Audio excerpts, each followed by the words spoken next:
My parents had a rough marriage, frequently dragging me into their arguments. They always made it seem like I was the leading cause of all their problems. They had terrible spending habits and always indulged above their needs and limits.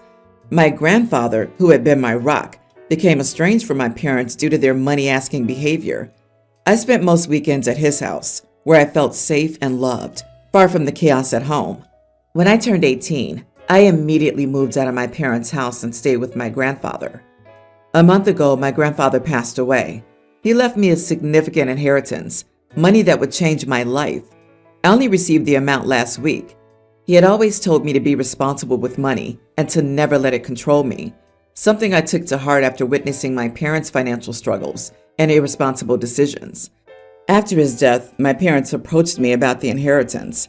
They were drowning in debt, having taken out loans and credit cards to cover living expenses and buy stuff after my dad lost his job during the global issue.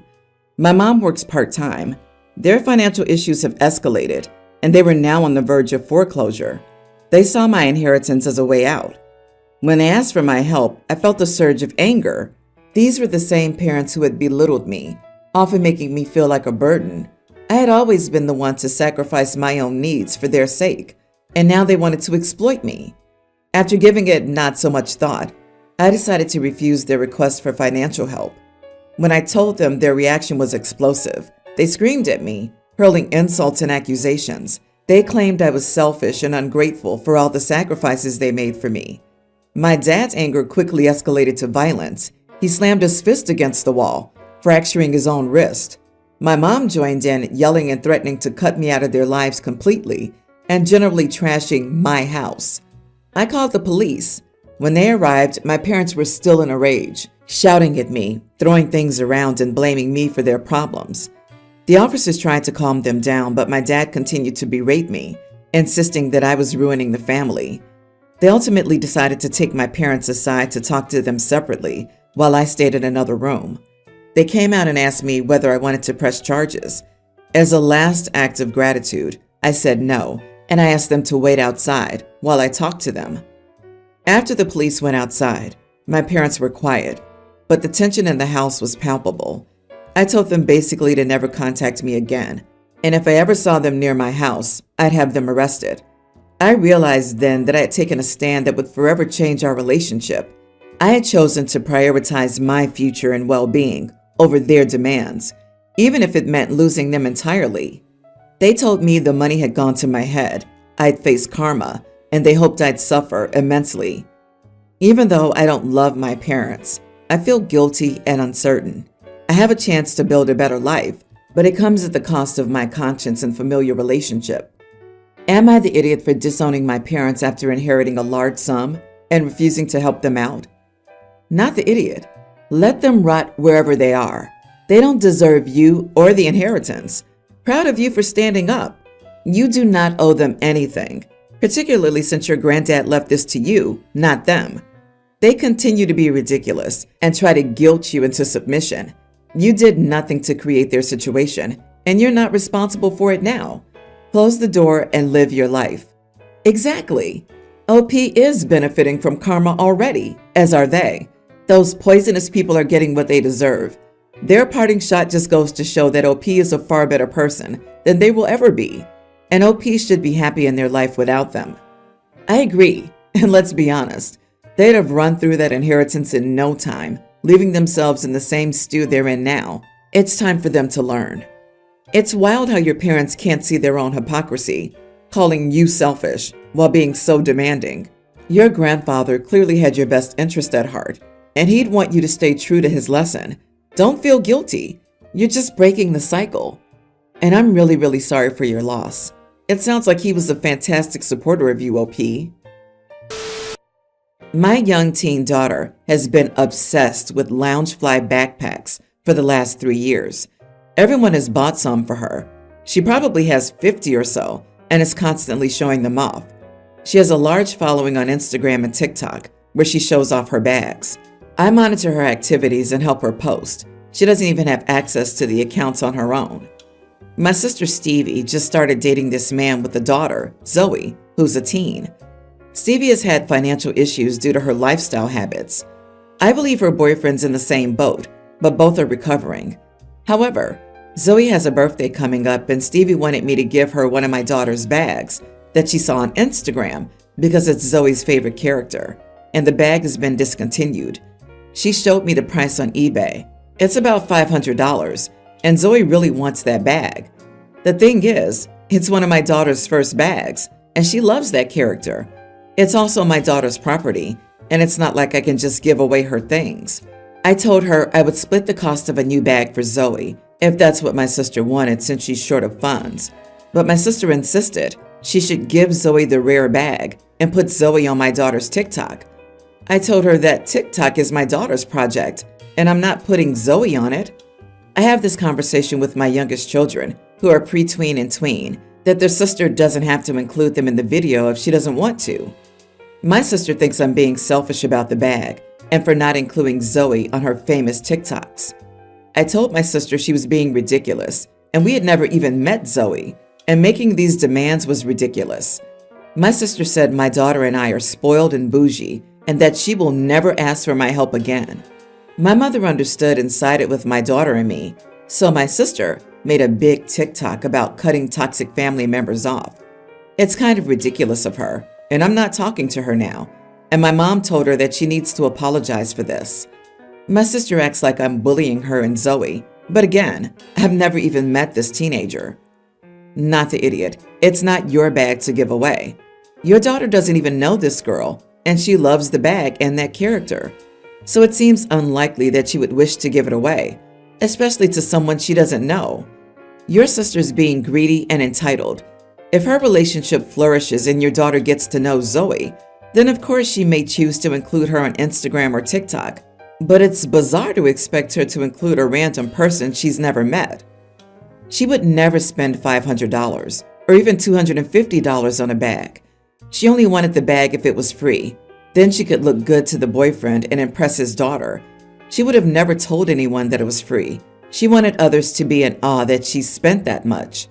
OP's sister's just a big narcissist, looking for adoration and attention. I find it funny that sis wants that specific bag and knows how much it'll go for on eBay. Given her previous problems, my bet is on Stevie wanting $500 for herself. As dumbfounding as I find it for a kid or anyone to own 50 backpacks, your sister's obviously being both entitled and ridiculous. Where the heck do you even store all of these? I, 41 female, have 2 children, Layla, nearly adult female, and Jacob, teen male. I want to clarify that I love them both equally, and have always tried to make sure that none of my children felt like I had a favorite child. On the other hand, my husband, 43, very clearly prefers our son. He was very happy to have a daughter and a really great dad to her, but it's clear that he gets along with Jacob more, mainly because they're both males and enjoy the same things. They both love football and baseball and often go see a match together, spend the weekend playing or talking about it together, etc. This became more important when Jacob got older and started getting into sports more. I get that it's easier for my husband to talk to our son about things they both love, but it's been making me sad to see our daughter excluded from their conversations or activities together. My husband doesn't do a lot of things with Layla. They sometimes watch movies together, but most of the time it's either my husband and Jacob doing something, just the 2 of them, or the 4 of us together. For that reason, I recently decided to start doing things with my daughter, just the 2 of us.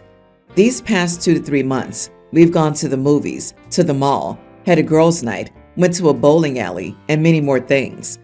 I can see that it makes my daughter happy, so I thought it was a great thing.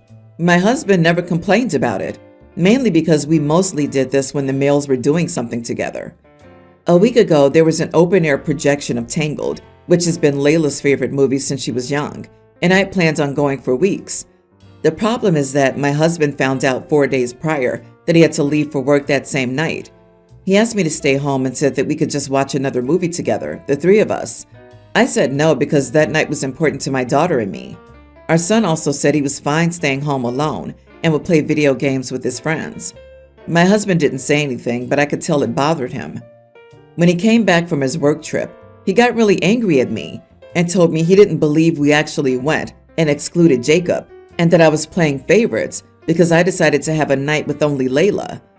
I told him about how he always spent time with Jacob and asked if he couldn't tell how Layla was hurt by that. He said I was being ridiculous and that it wasn't his fault Layla didn't share any of his interest. I told him that it was his role as a parent to try to connect with his child, and he yelled at me, telling me not to give him parenting lessons when I was a bad mother. He has barely been talking to me since then and is very cold and dry. I get his point because I always promise myself never to treat my children differently. But at the same time, seeing how happy it made my daughter, I'm not sure I made the wrong choice. Not the idiot. Your husband is a hypocrite. He yells at you and calls you a bad mother for excluding your son, but he's a bad father. He regularly excludes his daughter and never once thought he should connect with her. He is a bad father. She has no relationship with him and never will because he doesn't value her. He doesn't see her as a priority because she's not a male. She won't invite him to anything in her adult life because they have no relationship. This man had the nerve to call you a bad parent when all you were trying to do is make up for his shortcomings as a parent. Oh, the audacity. He's projecting his favoritism onto you. He expected you to center your son because he was out of town and could not. Fathers bond with all of their children, not just the ones that share common interest. I feel so bad for Layla.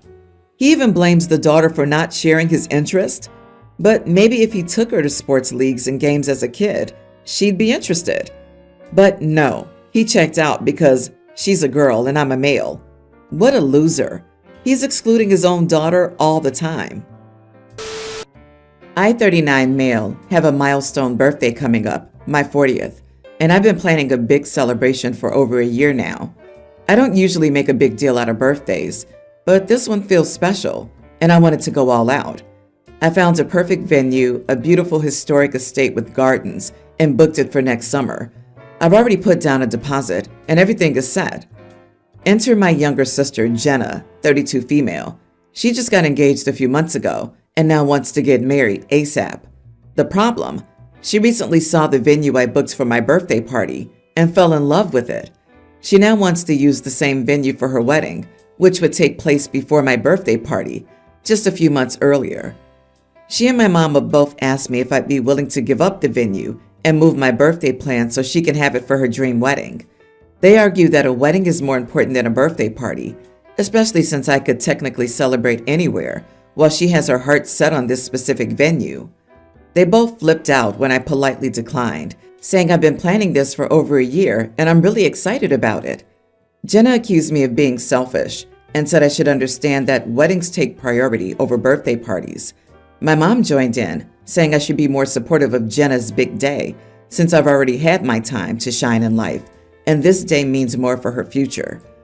I'm standing firm that I shouldn't have to change my plans for something I've been working toward for so long. But now half my family's calling me the bad guy for not giving up the venue and putting family first. They keep saying that delaying my birthday party wouldn't be a big deal and that it's just a party, while a wedding is a once-in-a-lifetime event. Although Jenna's been married before, it's her second wedding. Am I the idiot for refusing to give up the venue I booked for my 40th birthday party so my sister can have her wedding there? A bride flipping out over a venue is a sign that she's not ready for marriage. Sorry, not sorry. She's immature as heck. It's a venue, just a venue. If she needs control over her wedding this much, oh boy, she's in for many disappointing years until she grows up. Don't give up the venue. You'd be doing her a disservice. She needs to learn that she can't stump her foot and get everything she wants. Not the idiot. And it sounds like she wouldn't even know about this venue if it wasn't for you reserving it for your birthday party. Your family, on the other hand, a 40th birthday party is a once-in-a-lifetime event. No matter what other B-days you have, you'll only have one 40th, but a second wedding, by definition, is not. You booked the venue before she even got engaged. She did not. You are not responsible for your entitled sister's wedding planning. If the issue is that she doesn't want your party at the same venue as her wedding, I would recommend she find a different one. Also, make sure you have a password set with the venue in case she or your mom tries to do anything to interfere with you having the venue booked. You're not the bad guy here. Put your foot down. My closest friend since childhood, Evan, married Valerie 5 years ago. Honestly, I never liked her as she's extremely rude and usually refuses to speak and just stares. The issue's bad enough she doesn't have a relationship with her own father because she won't speak to his wife or her half-sisters. To be clear, she absolutely can speak. She has a PhD, a job, and friends. She really enjoys not speaking though. Evan has said that it's like her passion in life. Valerie rarely speaks to me, but it's fine. I personally have no desire to talk to her, but I have maintained a close friendship with Evan. We even went on group trips, and her not speaking really didn't bother me, but it does bother my fiance, Heather. Heather feels disrespected as she's tried to get to know Valerie, but she's been ignored. Heather came to me and told me how hurtful it was, and that if she didn't speak, she didn't want her at our wedding. I talked to Evan, who said Heather was being a child. He said Valerie isn't our wind-up doll, and he respects her for having full autonomy. I said I could no longer expose Heather to this hurtful behavior and said Valerie couldn't come to our wedding. He dropped out of the wedding and we ended our friendship. However, we still see each other in group settings. Recently, Valerie approached me and asked about the real reason behind the rift. I told her, and she seemed horrified. She thought it was really sweet he defended her, but she didn't want him to lose a friendship, so she said she would try to talk to Heather. Valerie approached Heather and made the world's most awkward small talk while making a face like she was disgusted. Evan found out why she was doing it and told her to stop. He told her she didn't owe anyone a thing, and he would never ask her to do that for him. They left, and he sent me an angry text that I shouldn't have told her because it was manipulative. He wouldn't want to be friends anymore anyway because we were creepy people for wanting to talk to Valerie so badly when she doesn't want to talk. Not the idiot. Valerie asked, and you answered her honestly. You can't force her to talk, but you also don't have to force yourself to be around someone you don't enjoy being around. How could you be an idiot for that? Maybe Evan didn't like self-reflection about his life choices. I've married someone unpleasant who detracts from the lives of most people she comes into contact with, and who is gradually ostracizing all my friends. Isn't an enjoyable realization. Much easier to blame other people. Do you think Evan's even that self-aware? I don't. The dude is just doubling down. He's an idiot who will soon find out that his only friends are men whose wives pass the "does my crap-nosed wife approve" test. We wish him all the luck and happiness that he deserves.